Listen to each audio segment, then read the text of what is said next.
জাটকা ধরা কমায় যদি ইলিশে ভরবে সাগর নদী, এই প্রতিপাদ্যকে সামনে রেখে প্রতি বছরের ন্যায় এবারও চাঁদপুরে উদ্বোধন করা হয়েছে জাটকা সংরক্ষণ সপ্তাহ।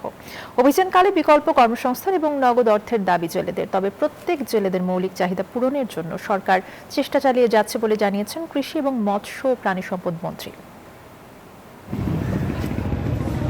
৭ থেকে ১৩ এপ্রিল পর্যন্ত পালিত হচ্ছে জাটকা সংরক্ষণ সপ্তাহ। এই কর্মসূচিকে ঘিরে ইলিশ সম্পদ বৃদ্ধি ও সংরক্ষণের লক্ষ্যে দেশের প্রধান নদ নদী সহ বিভিন্ন এলাকায় জাটকা ধরা, পরিবহন, মজুদ ও বিক্রি এই সময়ে সম্পূর্ণ নিষিদ্ধ করেছে সরকার। মঙ্গলবার চাঁদপুর সদরের বড় স্টেশন মোলহেড এলাকায় জাটকা সংরক্ষণ সপ্তাহের উদ্বোধন করেন মৎস্য প্রাণী সম্পদ মন্ত্রী। এ সময় তিনি জানান, প্রতিটি নিবন্ধিত জেলের জন্য ৪০ কেজি করে ৪ ধাপে ১৬০ কেজি চাল বরাদ্দ রেখেছে সরকার। নেট ফ্যাক্টরি পারমিশন দেওয়া হয়েছে জেনুইন নেট তৈরি করার জন্য। এর ভিতরে কিছু দুষ্ট লোক চুরি করে রাত্রে কারেন্ট জাল তৈরি করে।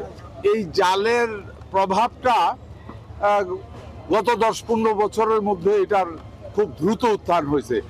তবে অভিযানকালে বিকল্প কর্মসংস্থান, নগদ অর্থ, এনজিওর কিস্তির টাকা স্থগিত রাখার দাবি জানিয়েছেন জেলেরা। তো অভিযানের সময় যদি আমাদের ঋণ দেওয়া না লাগে, যদি কিস্তি না দেওয়া যায়, জেলেদের জন্য অনেক উপকার হইব। এই চাউলের পাশাপাশি হয়তো ১৫-২০ হাজার টাকা করে বাজারের খরচের বিনিময়ে দেওয়া হয়, তাইলে আর জেলেরা নদীতে নামবে না। জাটকা সংরক্ষণ চলাকালে কেউ আইন অমান্য করলে সর্বোচ্চ ২ বছর সশ্রম কারাদণ্ড অথবা সর্বোচ্চ ৫ লাখ টাকা অর্থদণ্ড অথবা উভয় দণ্ডে দণ্ডিত করার বিধান রয়েছে। Desk report, news 24।